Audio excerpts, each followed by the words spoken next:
Ambassador Verital of the Xinthian Collective had seen many things in her 300 years of diplomatic service.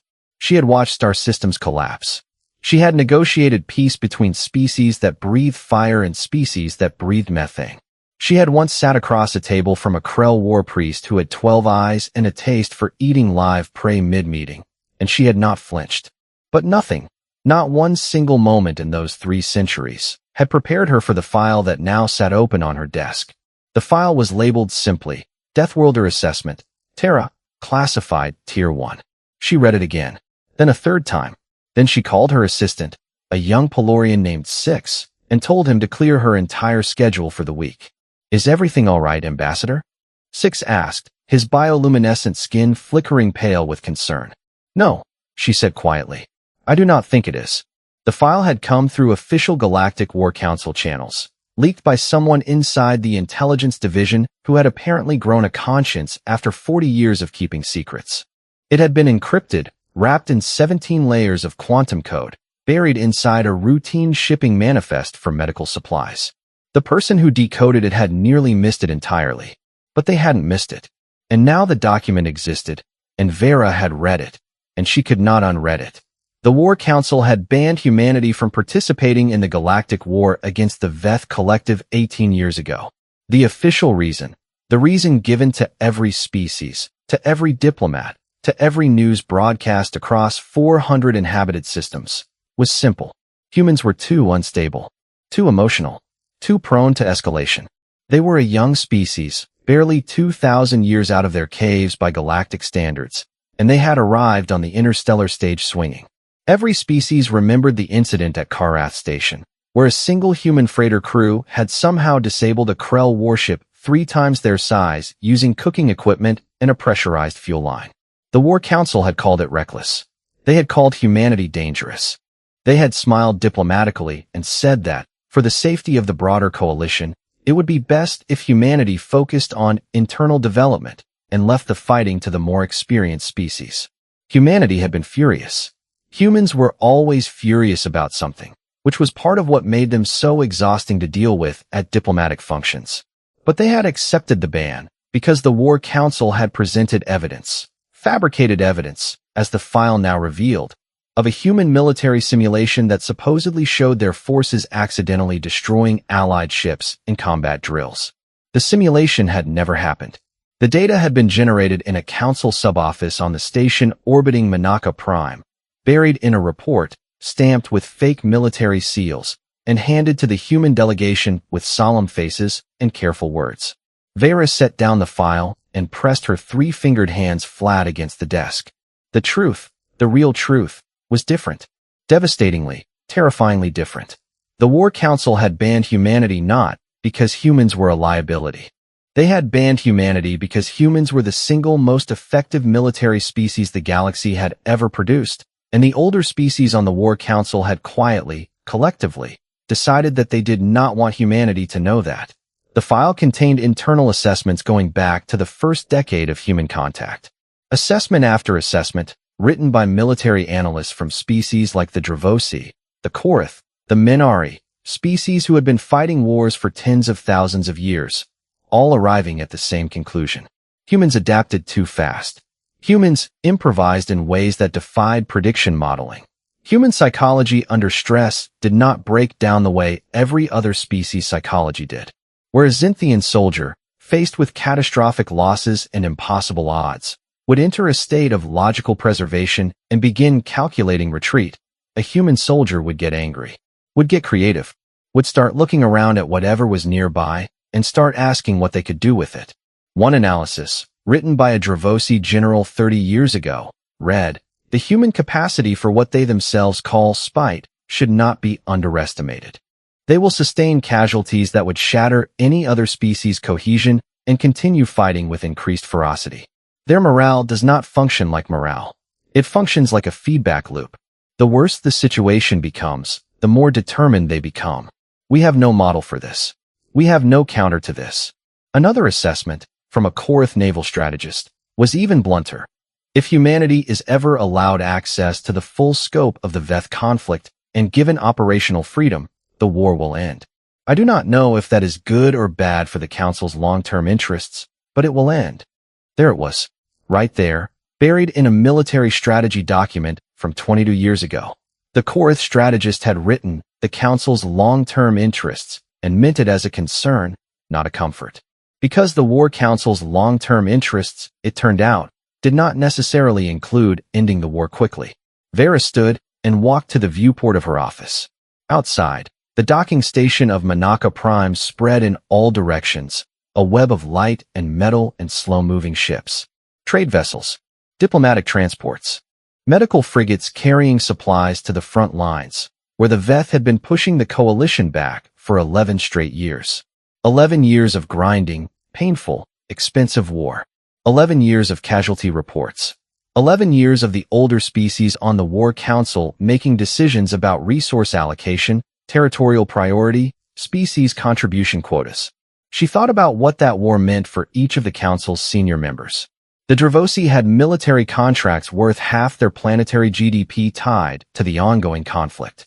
The Minari had expanded their colonial holdings by 8 systems in the past decade, moving into territories that were cleared for safety during wartime emergency orders. The Korath had used the war as justification to consolidate political authority over 6 previously independent species who had been promised voluntary coalition membership. The war was terrible. The war was also profitable, if you were in the right position. And humanity. Unpredictable, relentless, infuriating, brilliant humanity was the one variable that could end it. The one species whose presence in the conflict would shift the balance so sharply that the war would conclude. Quickly, decisively, without the years of careful, managed, expensive continuation that certain members of the War Council had built entire economies around. So they had been removed. With fake data and diplomatic smiles and a carefully worded resolution that passed with unanimous council approval. Vera thought about the humans she had met over the years. She thought about Ambassador Chen Wei, who had argued for 2 hours straight in a climate control committee meeting because a proposed regulation would raise shipping costs for developing colony worlds. She thought about the human engineer she had seen at a conference once, who had taken apart a broken translation device and fixed it during a break using a stylus and a piece of wire. She thought about the human children she had seen in a documentary once, playing games that involved deliberately creating chaos to win. She had found it disturbing at the time. Now she found it clarifying. They were not reckless. They were not unstable. They were something the galaxy's older, more settled, more comfortable civilizations had never quite managed to produce. Genuinely, fundamentally, structurally difficult to stop once they had decided to do something. She picked up the file again. At the back, attached as a secondary document, was a list of human military personnel who had applied for coalition combat roles in the first year of the war. 10,000 applications, all denied. Names and ranks and unit designations, and next to many of them, small personal notes that the applicants had included, brief statements of why they wanted to serve. She read a few. They were not dramatic. They were not poetic. They were the kind of thing humans said when they were being straightforward. The Veth are killing people. I know how to fight. Seems simple to me. My grandmother's colony is 3 systems from the current front. I'd like to do something about that. I heard you need help. Here I am. Vera set the file down again. She thought for a long moment. Then she opened a secure communication channel and began composing a message to the one person she trusted completely, a human diplomat named Marcus Okafor, who had been quietly suspicious of the War Council for years and had never been able to prove why. Marcus Okafor had a habit of keeping his office cold. Not slightly cool the way some species preferred, genuinely cold, the kind of cold that made visiting diplomats from warmer worlds wrap their robes tighter and glance at the temperature controls with barely concealed resentment. He had explained it once to a Xinthian colleague who asked. Back on Earth, his grandfather had kept the house cold in winter because it kept the mind sharp. Marcus had inherited the habit the way people inherit the things that mattered most to the people who raised them, without thinking about it, and without wanting to change it. He was sitting in that cold office, reviewing trade route proposals for the Outer Rim territories, when Vera's encrypted message arrived. He almost missed it. The encryption was the kind used for emergency diplomatic communications, the sort of channel that had not been activated in his experience for anything less than an imminent attack on a council station. He set down the trade documents and opened it. He read the message once. He read the attached file summary twice. Then he sat very still for approximately 4 minutes, which was unusual for Marcus, who was not a still kind of person. Then he stood up, put on his coat, and walked down 11 corridors to the office of Dr. Priya Nair, the head of the Human Diplomatic Intelligence Division, a division that had been consistently underfunded, consistently underestimated, and consistently ignored by the War Council for the better part of 2 decades. Priya was already awake, which was not surprising because Priya was almost always awake. She was a small woman with close-cropped gray hair and the particular stillness of someone who had spent years learning to process enormous amounts of information without visibly reacting to any of it. She looked up when Marcus came in, read his face in about half a second, and pointed to the chair across from her desk. "Sit," she said. "Tell me." He told her. He forwarded Vera's message to her terminal as he spoke, watching her eyes move across the screen with the careful, deliberate precision of someone who was reading not just for content, but for structure. Looking for holes, looking for fabrication, looking for the shape of a lie. When she finished, she was quiet for a moment. "How long have you suspected?" she asked. "Since year 3 of the ban," Marcus said. "Maybe earlier. The simulation data they used to justify it never felt right. The failure rates were too clean. Real military simulations are messy. That one read like someone had decided what conclusion they wanted and worked backward. I flagged that same report to the Council Intelligence Liaison in year 2, Priya said. I was told the data had been independently verified by 3 separate Dravosi analysts. Onthou belief het. I belief het dat die had nou wy toe disproef het, wych is not te sameting. Sit net te viele toe waard hem. Tis assessment from te curated generaal. I want uit te look at te data. Marcus look het. Te data was 3 montes bevore te waar Council foto toe uitslide humaniteit from te coalition militaire structure. 3 montes bevore te vake simulation data had been presented. The assessment had been written first, the exclusion had been depicted, and then the evidence had been manifested to justify it te segense was damming. The made iptair mins bevore the made iptair story, maar je sait. Eis. Priya close te viele. The gestion nov is wat we do wat het is. Dat was the gestion, and it was not a simple one. Te viele was real. Priya had run 3 authentication checks in te time het ook Marcus toe uitplein het, and te quantum signature is weer consistent with geneine war Council Intelligence documents. Bit real evidence and isable evidence weer different things. Te war Council had 17 species represented, and of those 17, Vera's message had identified at least 4 wose senior members had direct financial or political stakes in te war's continuation. Presenting te viele to te full Council wil presenting it to te verryp jople wo had created the situation it documented. Wanneer to go outside the Council Marcus site. Eis. Bit carefully.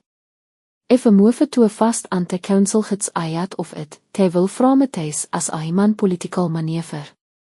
A species trying to force its way into a waar it was legitimately excluded from.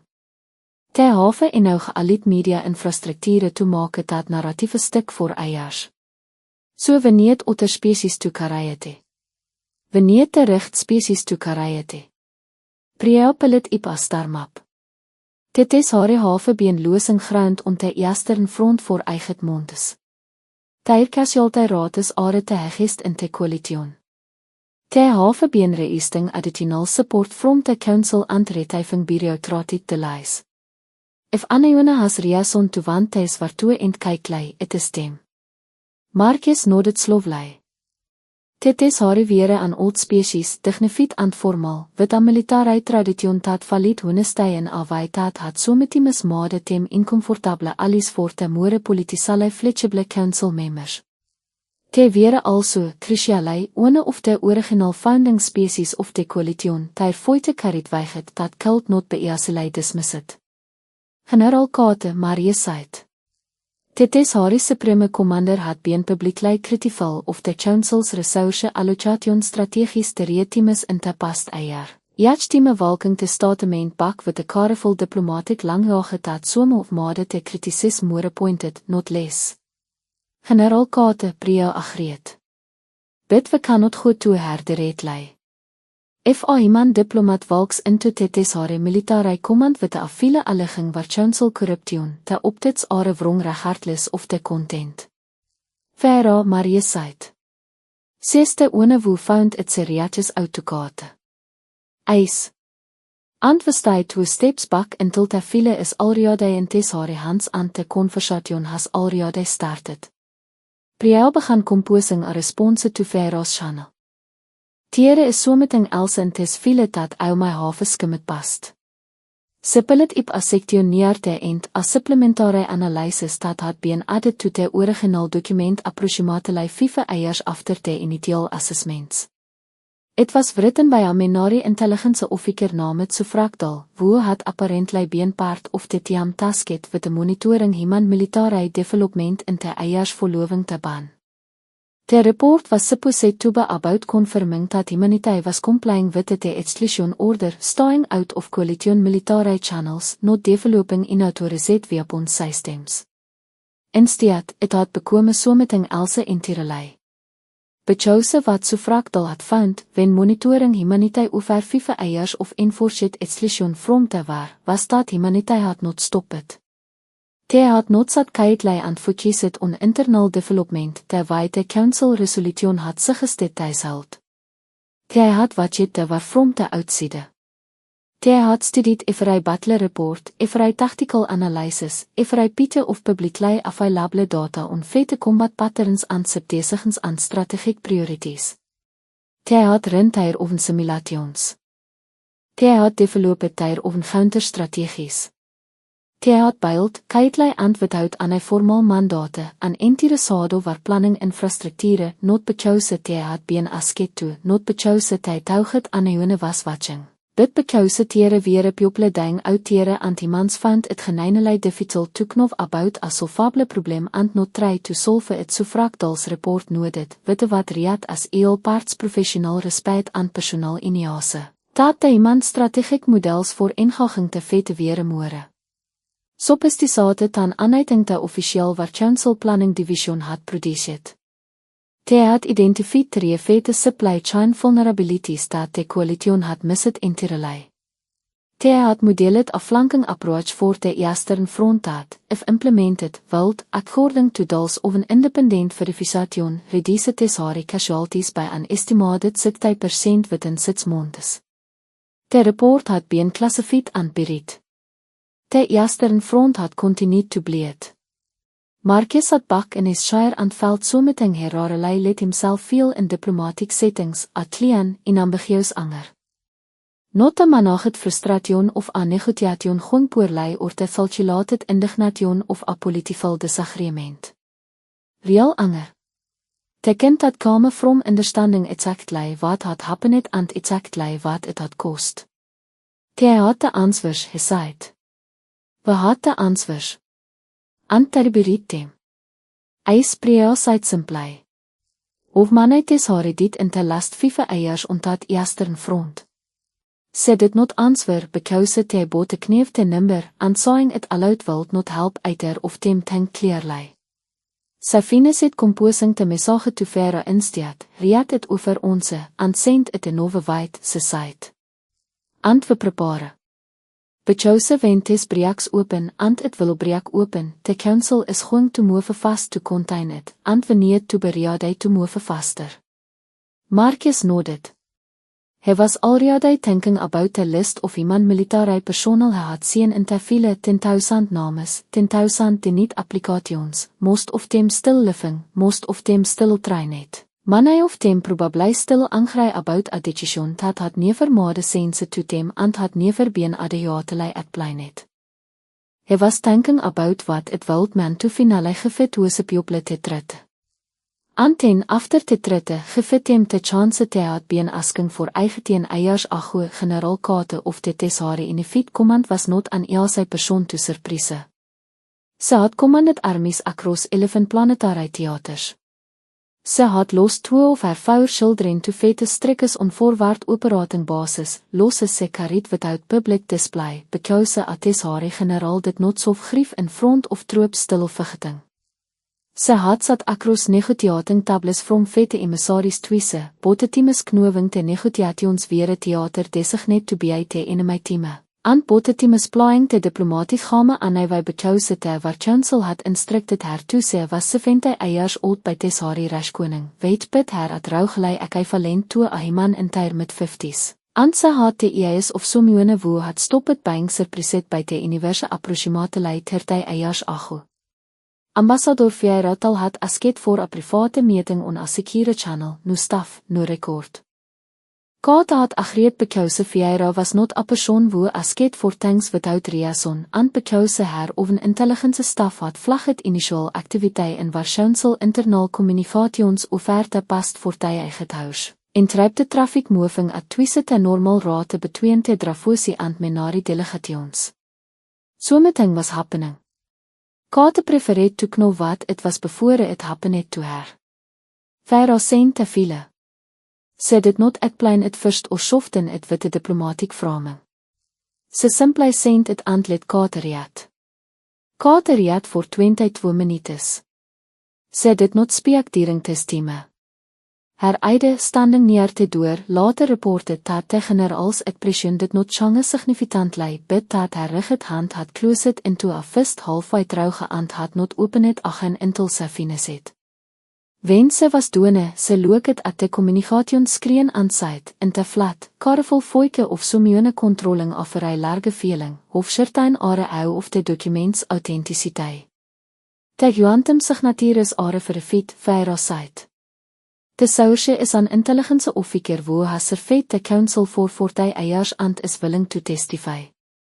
The supplementary analysis autoreed by suffragtal matches document structure and metadata consistent with the Menari intelligence archives from that period.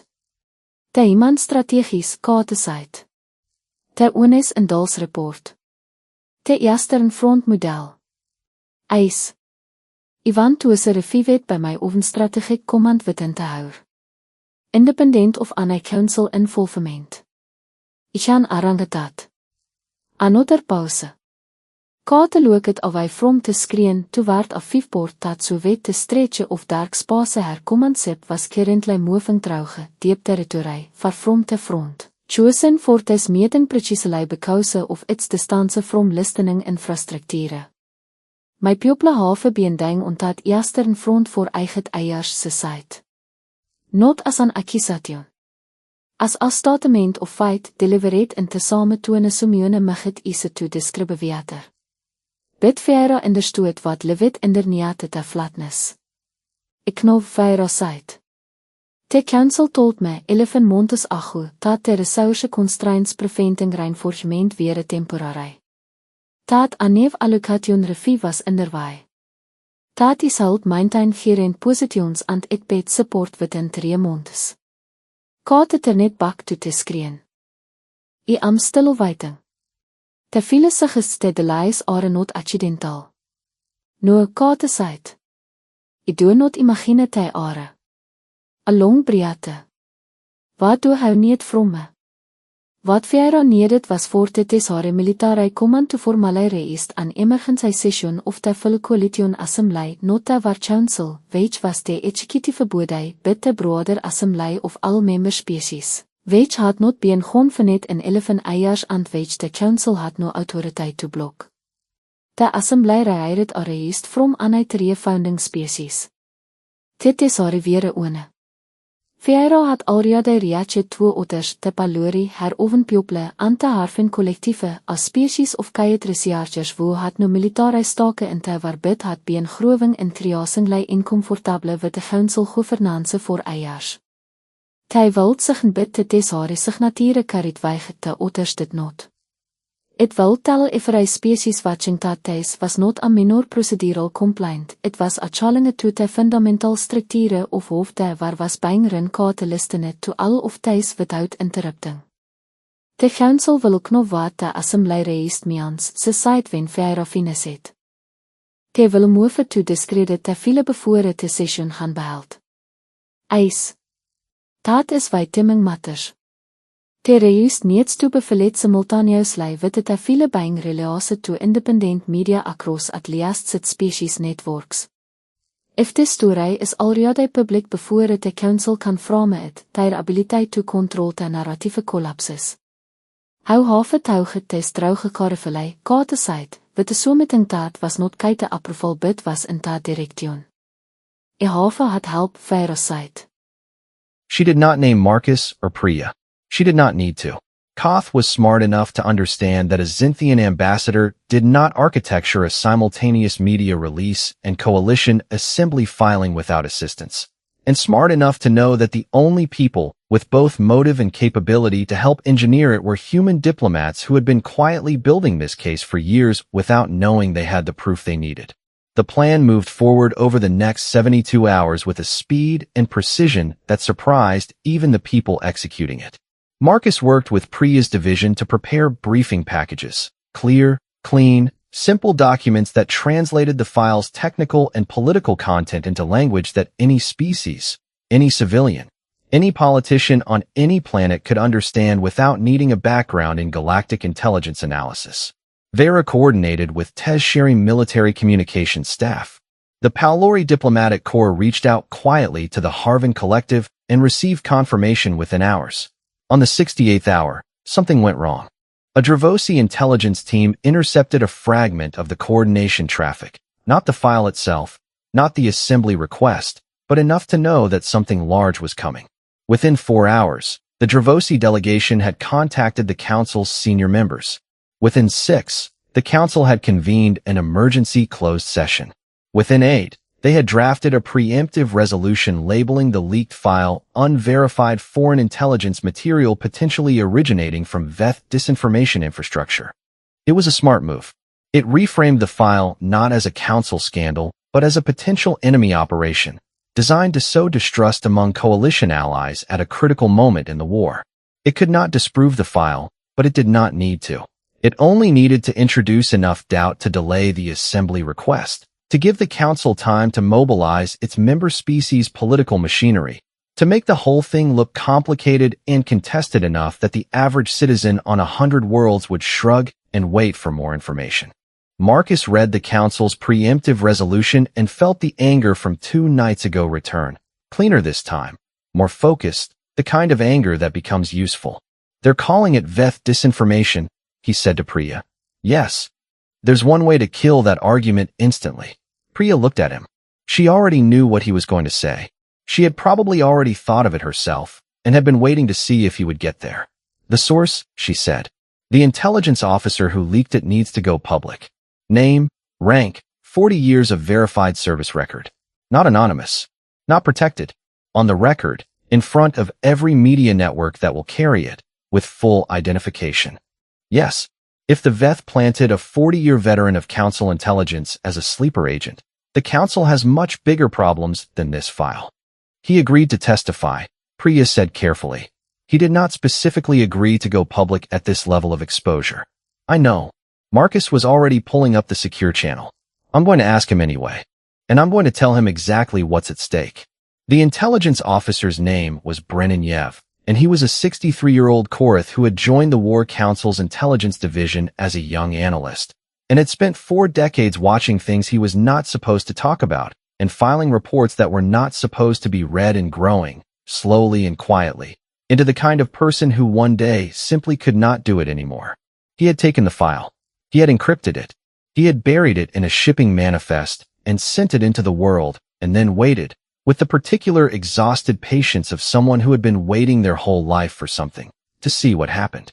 Marcus reached him on the secure channel and told him what was happening, told him about the preemptive resolution, told him that his name was the key that unlocked everything. Brennan Yev was quiet for a moment. They will end my career, he said. Yes, Marcus said. Almost certainly. They may charge me under the intelligence protection statutes. Yes, we will fight that. But yes. Another silence, longer this time. The Eastern Front numbers, Brennan said. The Tez-Sheri casualties. I wrote those into my reports for 3 years. 3 years of watching those numbers and writing them into documents that went into a drawer. His voice was steady, flat, the way Katha's had been flat. The particular flatness of someone who has made peace with something costly. I am 63 years old. I do not have another 40 years to spend feeling the way I have felt for the last decade. Then you know what the answer is, Marcus said quietly. Yes, said Brennan. I do. The call ended. Marcus sat in his cold office and looked at the star map on his wall and thought about a list of 10,000 names, and thought about an Eastern Front bleeding for 8 years, and thought about a resolution passed with fake data and diplomatic smiles 18 years ago. Tomorrow, the galaxy was going to learn the truth. And then it was going to decide what to do with it. Brennanev's face appeared on 37 independent media networks simultaneously at 0600 station time. He was sitting at a plain desk in a plain room with no decorations and no flags behind him. Just a wall, and a man, and 40 years of credentials listed in a text banner beneath his image. He spoke clearly and without notes for 11 minutes. He explained what the file contained, how he had obtained it, why he had sent it, and what he believed it meant. He did not use emotional language. He did not appeal to conscience or morality or the weight of history. He simply described, in the flat and careful language of a career intelligence professional, what had happened and what it proved. The Council's disinformation narrative died in approximately the first 45 seconds of his statement. By the time he finished speaking, the Assembly request had already been formally filed by the Tesheri, Palori, and Harvan delegations. By the time most species' morning news cycles were running, the file itself was public and had been downloaded 40 million times across the coalition network. By the afternoon, the War Council had issued 3 separate statements. The first calling the file unverified, the second acknowledging the file's existence but questioning its interpretation, the third calling for an independent review, each one more retreating than the last, each one arriving faster. The Council's messaging machinery visibly struggling to keep pace with a situation it had never prepared for because it had never imagined anyone would find the documents in the first place. Marcus watched it unfold from his office with Priya beside him, both of them tracking feeds from a dozen networks at once. Priya was quiet and focused.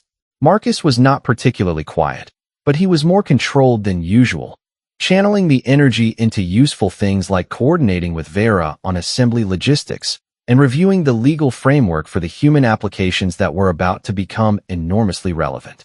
The coalition assembly convened 6 days later. It was the largest gathering of galactic representatives in 11 years, and for the first time in the history of the War Council's existence, the meeting was not chaired by a council member. It was chaired by a Harvan elder named Tessav Mole, who was 90 years old, had spent a lifetime studying galactic governance, and had the kind of moral authority that came from being visibly, demonstrably uninterested in power for its own sake.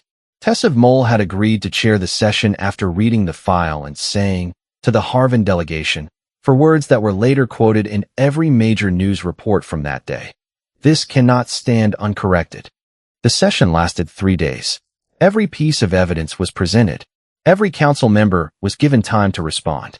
The Dravosi delegation argued loudest and longest, 3 separate representatives making variations of the same case, that the file was taken out of context, that the assessments reflected legitimate strategic concerns, that the exclusion of humanity had been a reasonable precautionary measure even if the process behind it was flawed. The Minari delegation said almost nothing, which was its own kind of statement.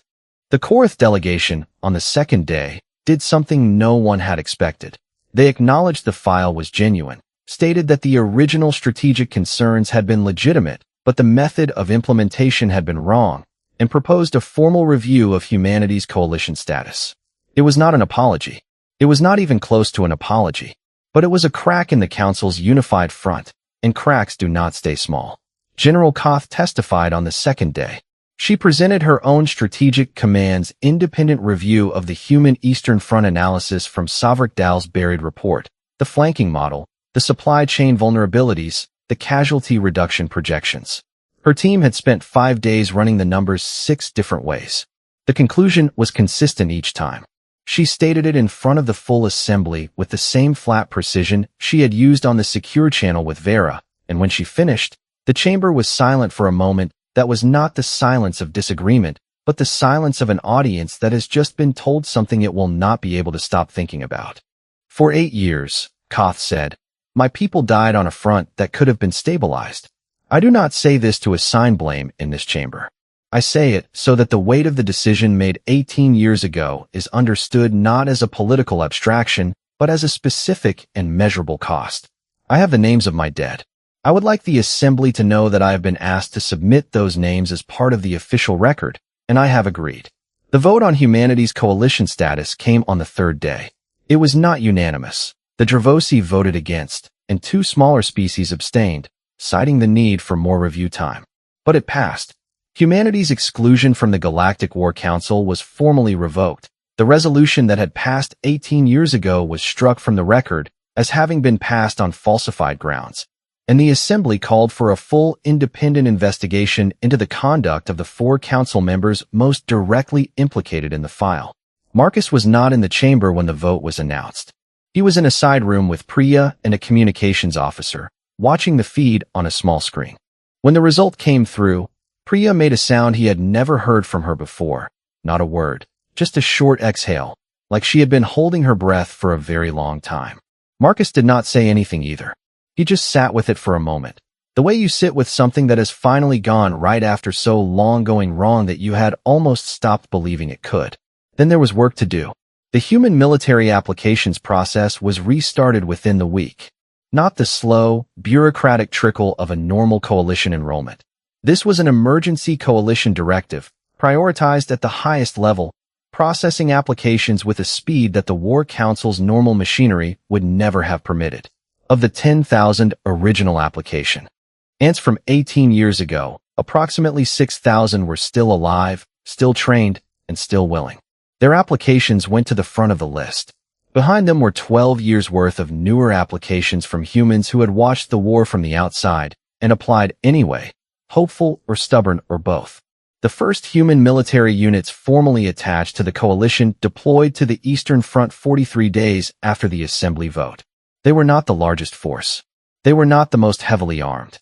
What they were, and what every Tertiary commander who briefed with them in those first days reported back to General Koth, was something that did not translate easily into standard military language.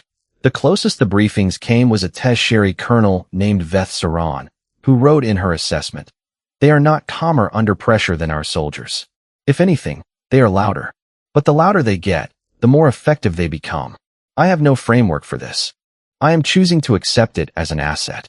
The supply chain vulnerability that human analysts had identified 11 years ago, buried in a report that Savrik Dow had classified and forgotten, was targeted in the first major combined operation 40 days into the deployment. The operation was planned by a joint human Teshari tactical team in 72 hours, which was approximately 1/5 of the time the War Council's planning division normally allocated for operations a quarter of the size. It worked. The Veth's forward logistics network in the Eastern Theater took damage it could not quickly repair, and for the first time in 8 years, the front line moved in the coalition's favor. Koth read the after-action reports in her command ship and allowed herself one private moment of something she had not felt in a very long time. Not celebration, not relief. Something quieter and more complicated, the feeling of a wrong thing finally being corrected, which is never entirely happy because of everything it cost to get there. Verital was recalled to the Zynthian Collective for a formal review of her conduct. Sharing classified intelligence outside established council channels was technically a violation of her diplomatic mandate, and the Zynthian government had to be seen responding to that. The review lasted 3 weeks and resulted in a formal reprimand and a commendation, issued in the same document, which was the kind of outcome that only happened when an institution was genuinely uncertain how to feel about what a person had done. She accepted both without comment. Brennan-Yev was charged under 2 intelligence protection statutes. The charges were prosecuted slowly, without energy, by a Korth legal system that was acutely aware of what the public record now showed, and what the optics of aggressively prosecuting the man who had revealed it would look like. 14 months later, the charges were quietly dropped. He had already retired by then. He spent his remaining years on a small Korth agricultural colony, growing things, which was something he had always wanted to do and had never had time for. Marcus Okafor continued as ambassador, though his role changed substantially. He became the primary human liaison to the Coalition Military Command, a position that had not previously existed and that the War Council, restructured and diminished by the fallout of the Assembly session, could no longer meaningfully obstruct. He was very good at the job, though it kept him cold office hours and made sleep largely theoretical. The war continued. Wars do not end quickly even when the tide turns, and the Veth were not a simple enemy, and the Eastern Front's gains were real but gradual. But they were gains. Consistent, measurable, month after month. The kind of slow forward movement that, to someone who had been watching 8 years of backward movement, felt like something close to a miracle. It was not a miracle. It was what happened when you stopped keeping the right people out of the room. In a file that had once been classified Tier 1, buried in a shipping manifest, wrapped in 17 layers of encryption, the truth had been sitting quietly for years. It had waited. It had not gone anywhere. And when it finally moved, when a Xinthian ambassador read it on a cold station and a Korath intelligence officer sat down in front of 37 cameras, it moved fast, the way truth tends to move when it has been held still for a very long time. Out on the Eastern Front, in the third week of the combined deployment, a tertiary sergeant named Mira Vale was crouched behind collapsed debris in what remained of a forward position, waiting out a Veth artillery barrage, when she heard the human soldier beside her start to laugh. Not nervous laughter. Not the laughter of someone coming apart. The easy, slightly ridiculous laughter of someone who had found something genuinely funny about their situation. What? She asked, because she could not help it. Nothing, the human said, still grinning. We've been trying to get into this war for 18 years. And now we're here. He gestured at the rubble around them, at the artillery fire, at the deeply unpleasant tactical situation they were currently in the middle of. Worth the wait. Mira Vale looked at him. She thought about the Eastern Front. She thought about 8 years. She thought about what the after-action reports would say and what Koth would write in her assessment and what the council sessions would eventually conclude.